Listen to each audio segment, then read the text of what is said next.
رسولیت صدیق اکبر، نعرہ تکبیر، نعرہ رسالت۔ تو حضرات محترم یہاں پر دیکھیں کیا بات ہوئی، کتنے غور و فکر کا مقام۔ حضرات محترم میں آپ کے سامنے کیا عرض کروں، وقت کی نزاکت کو مد نظر رکھتے ہوئے اور وقت کی قلت بھی ہے۔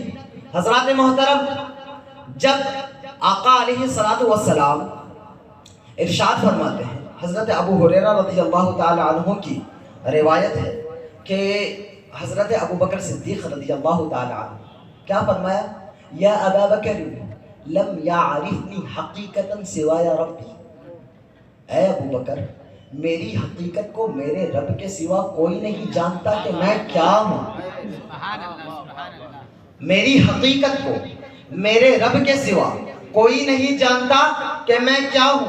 حضرت ابو درداء رضی اللہ تعالی عنہ سے روایت ہے، آپ ارشاد فرماتے ہیں کہ آقا علیہ رعان النبی صلی اللہ تعالی علیہ وسلم کہ آقا علیہ السلام نے مجھے دیکھا امشی امام ابا بکر رضی اللہ تعالی عنہ کہ میں ابو بکر صدیق رضی اللہ تعالی عنہ کے آگے آگے چل رہا تھا، آگے آگے چل رہا تھا۔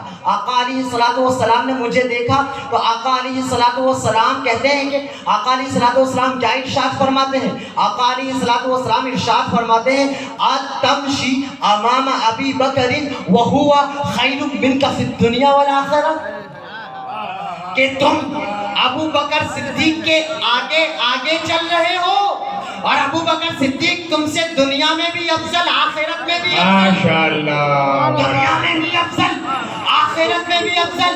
آگے ارشاد فرماتے ہیں ما طلعت الشمس ولا غربت على احد بعد النبی افضل من ابی بکر الا ان یکون نبیون، کہ روئے زمین پر سورج نہ طلوع ہوا نہ غروب ہوا جو انبیاء کرام رضوان اللہ تعالی علیہم اجمعین کے بعد ابو بکر صدیق سے زیادہ افضل ہو۔ سورج اس پر طلوع ہی نہیں ہوا، ما طلعت الشمس، سورج نکلا ہی نہیں، سورج نہیں نکلا، اس کا مطلب کیا کہ ابو بکر صدیق سے کوئی افضل ہوا ہی نہیں بعد الانبیاء، بعد الانبیاء کوئی افضل ہوا ہی نہیں۔ تو یہاں پر میں ایک نکتہ دینا چاہتا ہوں کہ اے لوگو زمانہ نبوی میں ابو بکر صدیق کو افضل کہا گیا، کیا کہا گیا؟ افضل کہا گیا۔ تو لوگو جب ابو بکر صدیق افضل ہو کر نبی کی حقیقت کو نہ سمجھ سکے، ماشاءاللہ کیا کہنے ہیں، ابو بکر افضل ہو کر نبی کی حقیقت کو نہ سمجھ سکے، ارے پیارو وہ تو حقیقت مصطفیٰ کو نہ سمجھ سکے جو فضل سے نکلے ہیں، جو فضل سے نکلے ہیں، وہ حقیقت مصطفیٰ کو نہ سمجھ سکے تو وہ کیا حقیقت مصطفیٰ کو سمجھیں گے جو فضول سے نکلے ہیں۔ وہ حقیقت مصطفیٰ کو کیا سمجھیں گے جو فضول سے نکلے ہیں۔ تو حضرات محترم ہم جتنا بھی مقام و مرتبہ ابو بکر صدیق کا بیان کریں ہم قاصر ہیں، ابو بکر اس سے اعلیٰ ہے، ابو بکر اس سے اعلیٰ ہے، اتنے اعلیٰ ہے کہ آقا علیہ السلام ایک مرتبہ آپ کی طبیعت، اب میں ناساز تو کیا کہوں، یہ لفظ بولنا ٹھیک نہیں ہے، لیکن یہ ہے کہ آپ کی طبیعت میں تھوڑا سا تغیر و تبدل آ گیا تھا، آپ کی طبیعت میں ایک بدلاؤ آ گیا تھا۔ آقا علیہ السلام کی یہ استطاعت نہ تھی کہ وہ وہاں جا سکے، مسجد کے اندر جا کر امامت پر فائز ہو کر لوگوں کے امام بن سکے۔ آقا علیہ السلام نے صحابہ کرام سے کیا کہا؟ صحابہ کرام سے کہا مُرُوا أَبَا بَكْرٍ أَن يُصَلِّ النَّاسِ، ابو بکر کو حکم دو کہ وہ لوگوں کو نماز پڑھائے، امامت کرے۔ اب صحابی باہر گئے، دیکھا ابو بکر کو تلاش کیا لیکن ابو بکر ملے نہیں۔ صحابہ نے سوچا نماز ہی تو ہے، صحابہ نے کیا سوچا؟ نماز ہی تو ہے، چلے حضرت عمر سے کہہ لیتے ہیں۔ حضرت عمر سے کہا کہ عمر آپ نماز پڑھا دیں، حضرت عمر رضی اللہ تعالیٰ عنہ مصلی پر کھڑے ہو گئے۔ جب مصلی پر کھڑے ہوئے حضرت عمر کی آواز میں ایک جلال تھا، ایک شدت تھی، ایک رعب تھا۔ جیسے ہی حضرت عمر رضی اللہ تعالیٰ عنہ نے اللہ اکبر کہا، آقا علیہ الصلوۃ والسلام نے وہ آواز کی شدت کو سنا۔ آقا علیہ الصلوۃ والسلام چارپائی پر تھے، اپنی چارپائی پہ تھے۔ آقا علیہ الصلوۃ والسلام کھڑے ہو گئے، آقا علیہ الصلوۃ والسلام کھڑے ہو گئے اور مسجد دروازے کے قریب گئے اور مسجد نبوی کی کھڑکی میں اپنی گردن کو یوں کیا، اپنی گردن یوں کی، اور ادھر ادھر دیکھ کر آقا علیہ الصلوۃ والسلام کیا کہتے ہیں؟ لا لا لا، ایک بار نہیں 3 بار، لا لا لا نہیں، یہ ایسا نہیں ہو سکتا کہ ابو بکر موجود ہو اور عمر مصلی پر کھڑے ہو جائیں۔ اللہ اکبر، ماشاءاللہ حضرت، کیا کہنے، واہ! کیا شان ہم صدیق کی بیان کریں، کیا شان صدیق کی بیان کریں۔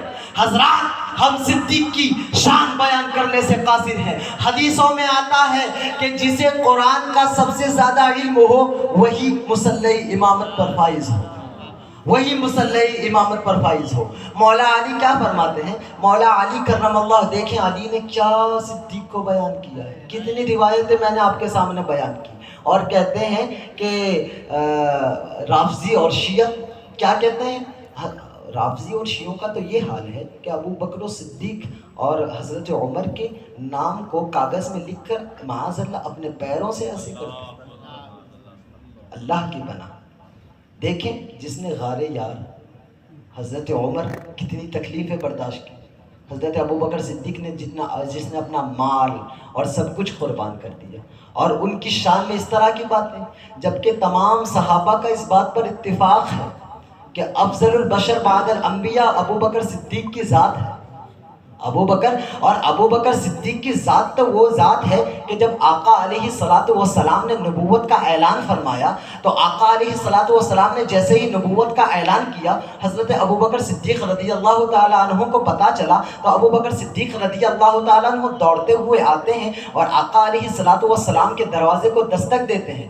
دستک دی، اور دستک دینے کے بعد آقا علیہ الصلوۃ والسلام جیسے ہی باہر تشریف لاتے ہیں تو آقا علیہ الصلوۃ والسلام کیا فرماتے ہیں؟ آقا علیہ الصلوۃ والسلام کہتے ہیں، اے ابو بکر کیا ہوا، اے ابو بکر کیا ہوا؟ تو حضرت ابو بکر صدیق رضی اللہ تعالیٰ عنہ کہتے ہیں کہ میں نے سنا آپ نے نبوت کا اعلان کر دیا ہے، میں نے سنا آپ نے نبوت کا اعلان کر دیا ہے۔ آقا علیہ الصلوۃ والسلام ارشاد فرماتے ہیں، جبرائیل آئے، وحی دے کر گئے، نبوت کا اعلان کر دیا۔ تو حضرت ابو بکر صدیق نہ سوچتے ہیں نہ کچھ فکر کرتے ہیں، ابو بکر صدیق رضی اللہ تعالیٰ عنہ آقا علیہ الصلوۃ والسلام سے عرض گزار ہوتے ہیں اور کہتے ہیں، یا رسول اللہ، تو پھر اپنا دست مبارک بڑھائیں، آپ نبی بن گئے، میں امتی بن گیا، آپ نبی بن گئے، میں امتی بن گیا۔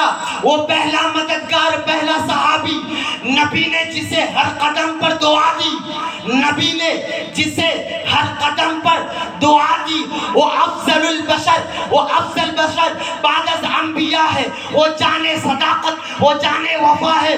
فرشتے اسی کی اداؤں پر عاشق، فرشتے اسی کی اداؤں پہ عاشق، اسی کی نمازوں دعاؤں پہ عاشق، اسی کی اداؤں، اسی کی نمازوں دعاؤں پہ عاشق۔ نبیوں سے کمتر، اماموں سے اعلیٰ، نبیوں سے کمتر، اماموں سے اعلیٰ، نبیوں سے کمتر، اماموں سے اعلیٰ۔ محمد ہمارا، محمد سے جس نے وفا کی وہ صدیق ہمارا، محمد سے ہر دم جس نے وفا کی وہ صدیق ہمارا، وہ صدیق ہمارا۔ تو حضرات محترم، صدیق اکبر کی ذات تو یہ ذات ہے۔